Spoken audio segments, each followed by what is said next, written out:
ശലഭം part 23. ഞാനിവിടെ CCTV വെച്ചിരിക്കുന്നത് എന്തിനു വേണ്ടിയാ? ഇതൊരു ഗവൺമെന്റ് കോളേജാണെന്ന് വിചാരിച്ചോ നിങ്ങളൊക്കെ? ദീപക്, നീലിമ, വിവേക് അവർ 3 പേരുമായിരുന്നു അവിടെ ഉണ്ടായിരുന്നത്. ഇനി ഒരു പ്രശ്നമുണ്ടായാൽ നിന്നെ ഞാൻ ഡിസ്മിസ് ചെയ്യുമെന്ന് പറഞ്ഞതല്ലേ ദീപക്? പ്രിൻസിപ്പൽ വീണ്ടും ദേഷ്യത്തിൽ ചോദിച്ചു. ഞാനും വിവേകും ഒരു ഫാമിലിയിൽപ്പെട്ടവരാ, അതിൻ്റെ ഒരു ഫാമിലി പ്രോബ്ലം അത്രയേ ഉള്ളൂ. ദീപക് അത് പറഞ്ഞതും വിവേക് ഒന്നും മിണ്ടാതെ ദേഷ്യത്തിൽ നിന്നു. നിന്റെ ഫാമിലി പ്രോബ്ലം ഇവിടെയാണോ തീർക്കേണ്ടത്? ഇത് വലിയ പരിക്കൊന്നും ഇല്ലാത്തത് കൊണ്ട് ഞാൻ വെറുതെ വിടുകയാണ്. ഇനി ആവർത്തിച്ചാൽ ഇവളെങ്ങനെ ഇതിൽപ്പെട്ടു? എന്താ നിന്റെ പേര്? അത് കേട്ടതും നീലി എന്തു പറയുമെന്നില്ലാതെ നോക്കി. അവൾക്ക് സംസാരശേഷി ഇല്ല മിസ്.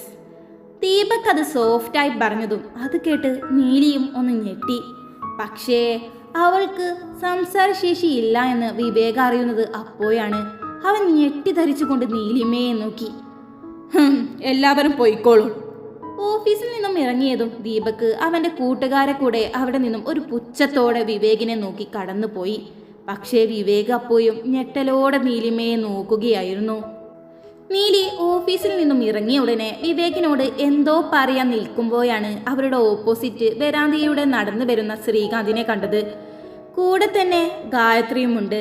അവരെ കണ്ടതും നീലി ആകെ ഞെട്ടിപ്പോയി. ശ്രീയേട്ടൻ എന്താ ഇവിടെ?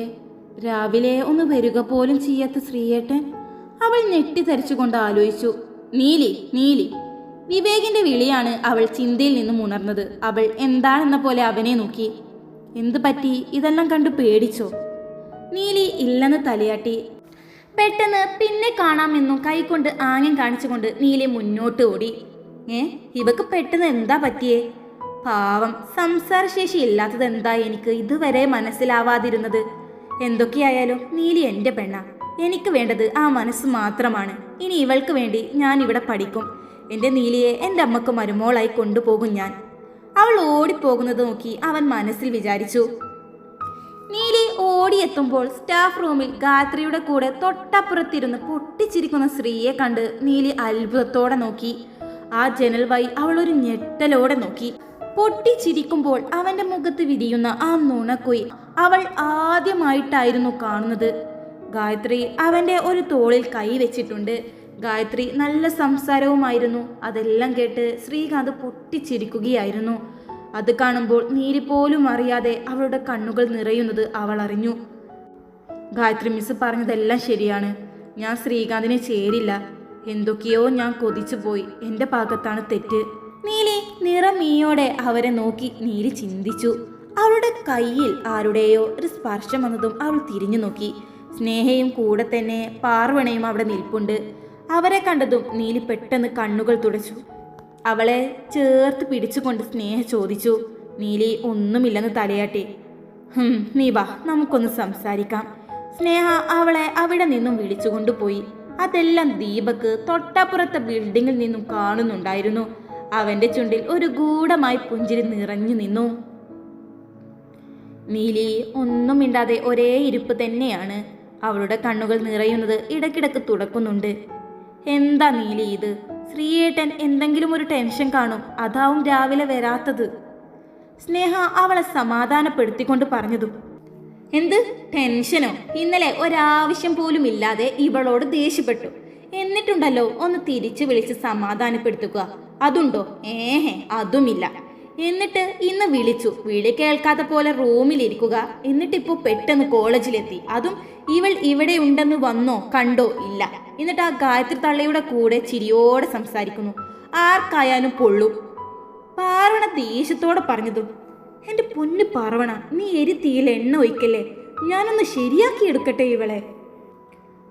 ഞാനൊന്നും പറയുന്നില്ല. എനിക്ക് ശ്രീകാന്തിന്റെ ആ സ്വഭാവമൊന്നും അങ്ങ് പറ്റുന്നില്ല. ഇവൾ കെട്ടാൻ പോകുന്ന പെൺകുട്ടിയാണെന്ന ആ ഓർമ്മയെങ്കിലും അയാൾക്കും വേണം. പാർവണയും ദേഷ്യത്തിൽ പറഞ്ഞു. കുറച്ച് ബഹുമാനത്തോടെ പറ പാർവണ. പിന്നെ എനിക്കൊന്നും വയ്യ.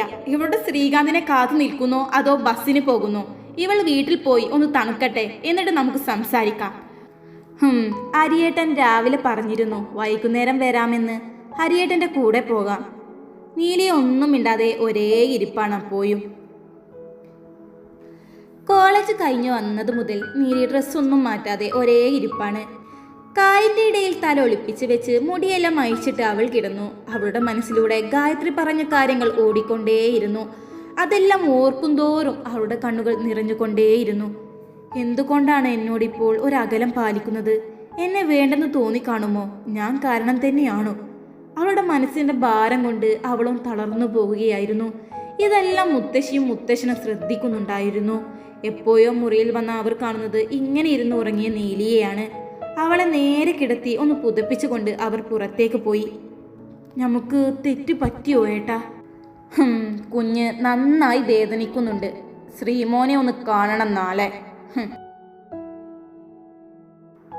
നീലി നീലി കോളേജിലേക്ക് പോകുവാൻ വേണ്ടി നീലിയുടെ വീട്ടിലേക്ക് വന്ന സ്നേഹ അവളെ പുറത്തു നിന്നും വിളിച്ചു. ആ സ്നേഹമോളെ, നീലി ഇന്നില്ല, ചെറിയ പനിയുണ്ട് മോൾക്ക്. നാളെ കഴിഞ്ഞ മറ്റന്നാൾ കുടുംബക്ഷേത്രത്തിൽ ഉത്സവമല്ലേ, മോൾക്ക് ഡ്രസ്സ് എടുക്കാനും ഇതുവരെ പോകാൻ കൂടിയിട്ടില്ല. മോളെ ഒന്ന് ഹോസ്പിറ്റൽ കാണിച്ച് ഡ്രസ്സ് എടുത്തിട്ട് വേണം വരാൻ. പുറത്തേക്ക് വന്ന മുത്തശ്ശി പറഞ്ഞു നിർത്തി. അയ്യോ, നല്ല പനിയുണ്ടോ മുത്തശ്ശി? സ്നേഹ വേവലാതിയോടെ ചോദിച്ചു. ഇല്ല മോളെ, ഒരു കുഞ്ഞു ചൂടുണ്ട്. കോളേജിലേക്ക് പോകുന്നില്ലേ ചോദിച്ചപ്പോൾ മോൾക്ക് വെയ്യെന്ന് പറഞ്ഞു.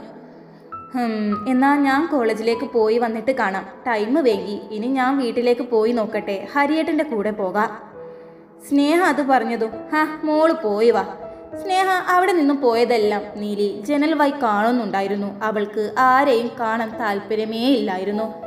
കിടക്കയിൽ അങ്ങനെ മേലോട്ട് നോക്കി കിടക്കുമ്പോഴാണ് പുറത്ത് ഒരു വണ്ടിയുടെ ശബ്ദം കേൾക്കുന്നത്. അത് കേട്ടതും നീലി പെട്ടെന്ന് ചാടി എണീറ്റ് ജനൽ വഴി നോക്കുമ്പോൾ അവിടെ ശ്രീകാന്താണ്. നീലിക്ക് എന്ത് പറ്റി മുത്തശ്ശി? അവൾ ഇന്ന് കോളേജിലേക്കില്ലേ? ശ്രീകാന്ത് ഗൗരവത്ത് ചോദിച്ചു. ഇല്ല മോനെ, അവൾക്ക് ചെറിയൊരു പനിയുണ്ട്. ഞാനൊന്ന് കണ്ടിട്ട് വരാം. അതും പറഞ്ഞ് അവൻ അകത്തേക്ക് വരുന്നത് കണ്ടതും നീലി പെട്ടെന്ന് ചാടി കയറി കിടക്കയിലേക്ക് കിടന്നു. കണ്ണുകൾ അടച്ചു കിടന്നു. ശ്രീകാന്ത് മുറിയിലേക്ക് വരുമ്പോൾ നീലി കിടക്കുകയായിരുന്നു. അവൻ അവളുടെ അടുത്തേക്ക് വന്നുകൊണ്ട് അവളുടെ നെറ്റിയിൽ അവനൊന്ന് തൊട്ടതും അവളുടെ കണ്ണുകൾ നിറഞ്ഞു പുറത്തേക്കൊഴുകി. അത് അവൻ ശ്രദ്ധിച്ചിരുന്നു. നീലി. അവൻ സ്നേഹത്തോടെ പതിയെ ആ വാക്കുകൾ പറഞ്ഞതും അവൾ അങ്ങനെ തന്നെ കിടന്നു. സോറി, അന്നൊരു ടെൻഷനിലായിരുന്നു. പെട്ടെന്ന് ആ ദേഷ്യത്തിൽ നിന്നോടൊന്ന് ദേഷ്യപ്പെട്ടു പോയി. അത് കേട്ടിട്ടും നീലി കണ്ണുകൾ തുറന്നില്ല. എനിക്കറിയാം നീലി, നീ ഉറങ്ങിയിട്ടില്ല എന്നത്. അവൻ അത്രയൊക്കെ പറഞ്ഞിട്ടും അവൾ കണ്ണുകൾ തുറന്ന് എണീക്കാൻ കൂട്ടാക്കിയില്ല. അവൻ കുറച്ചു നേരം അവളെ ഒന്ന് നോക്കിയതിനു ശേഷം പുറത്തേക്കിറങ്ങി. അവൻ പെട്ടെന്ന് തന്നെ വണ്ടിയും എടുത്ത് പോയിരുന്നു. വണ്ടി പോകുന്ന ശബ്ദം കേട്ടതും അവൾ പെട്ടെന്ന് ചാടി എണീറ്റ് ജനൽ വഴി നോക്കി. ശ്രീയേട്ടാ, നിങ്ങൾ വന്ന് ഒന്ന് സോറി പറഞ്ഞാൽ തന്നെ എൻ്റെ മനസ്സ് നിങ്ങൾക്ക് വേണ്ടി കൊതിക്കും.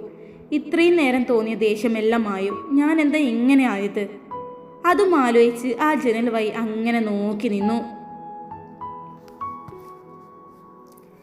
ഇന്ന് കുടുംബക്ഷേത്രത്തിലെ ഉത്സവമാണ്. വെയ്യാത്ത കാലുകൊണ്ട് ബാമയും ഉത്സവത്തിനെത്തിയിട്ടുണ്ട്. ഉത്സവ പറമ്പിൽ എല്ലാവരും നിൽക്കുമ്പോഴാണ് നീലി അവിടെ കരിനീല കളർ ധാവണിയും എടുത്ത് ചുറ്റും നോക്കുന്നുണ്ട്. ശ്രീയേട്ടനെ കണ്ടില്ലല്ലോ എങ്ങും. അതായിരുന്നു അവളുടെ മനസ്സിൽ നിറയെ. കുടുംബക്കാരെല്ലാവരും അവിടെയുണ്ട്. നീലിയുടെ കൂടെ തന്നെ പാർവണയും ബാമയും ഉണ്ട്. ബാമ ഒരു കസാരയിൽ ഇരിപ്പാണ്. ആ ചേട്ടന്റെ നെയ്യും എന്താ? ആരോടോ കാര്യമായി സംസാരിക്കുന്ന കുട്ടേട്ടനെ നോക്കിക്കൊണ്ട് പാർവണ ചോദിച്ചു. എന്താ മോളെ ഒരു നാണമൊക്കെ? ബാമ അവളെ കളിയാക്കിക്കൊണ്ട് ചോദിച്ചു. കാണാനെല്ലാം കൊള്ളാം, അപ്പോ ഒന്ന് നോക്കിയതാണോ? കുട്ടേട്ടൻ പെട്ടെന്നൊന്നും അങ്ങ് പിടിത്തരില്ല മോളെ. നിനക്ക് വേണമെന്നുണ്ടെങ്കിൽ നോക്കിക്കോ, ഞാനുണ്ട് കൂടെ. ബാമ അത് പറഞ്ഞതും സ്വന്തം ആങ്ങളെ വളർത്താൻ കൂടെ നിൽക്കുന്ന ഒരു അനിയത്തി. അതും പറഞ്ഞ് പാർവണ നോക്കുമ്പോൾ അടുത്തുണ്ടായിരുന്ന നീലിയെ കാണുന്നില്ല. നീലി പെട്ടെന്ന് ഇത് എവിടെ പോയി? ഇവിടെ ഉണ്ടായിരുന്നല്ലോ. ഇതേ സമയം നീലിയുടെ കൈ പിടിച്ച് ആ തിരക്കിലൂടെ ആരോ ഓടുകയായിരുന്നു. കൂടെ തന്നെ നീലിയുമുണ്ട്. തിരക്കൊഴിഞ്ഞതും അവളുടെ കൈ വിട്ട് അവൻ തിരിഞ്ഞു നോക്കി. അത്രയും നേരം ഭയത്തോടെ ഓടിയ നീലി അവനെ കണ്ട് ഒന്ന് സമാധാനത്തിൽ പുഞ്ചിരിച്ചു. പേടിച്ചോ നീലി? ആ തിരക്കിൽ നിന്നും ഒന്ന് സംസാരിക്കാൻ വേണ്ടി കൊണ്ടുവന്നതാ. സംസാരിക്കാൻ പോയിട്ട് നിന്റെ അടുത്തേക്ക് ആ തിരക്കിലൂടെ വരാൻ സാധിക്കണ്ടേ? ഒരു വഴി കിട്ടിയപ്പോ നിന്റെ കൈ പിടിച്ചങ്ങ് ഓടി. അല്ല, നീ 2 ദിവസം എന്തേ കോളേജിലേക്കൊന്നും വന്നില്ല?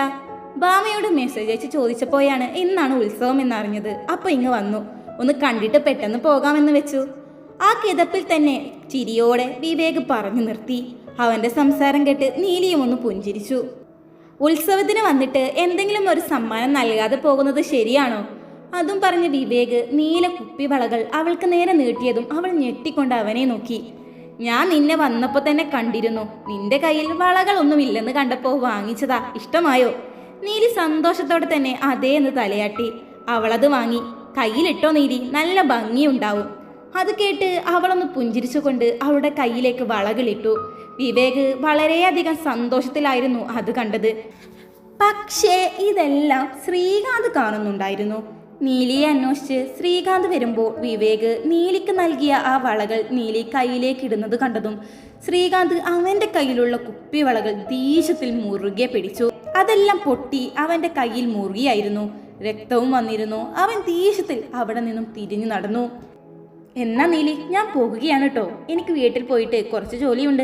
അവൻ അതും പറഞ്ഞ് ധൃതിയിൽ പറഞ്ഞ് ഓടുന്നത് കണ്ട് നീലി ഒരു പുഞ്ചിരിയോടെ തിരിഞ്ഞു നടന്നു. എടി, ഇവളോട് സംസാരിച്ച പയ്യൻ ആരാ?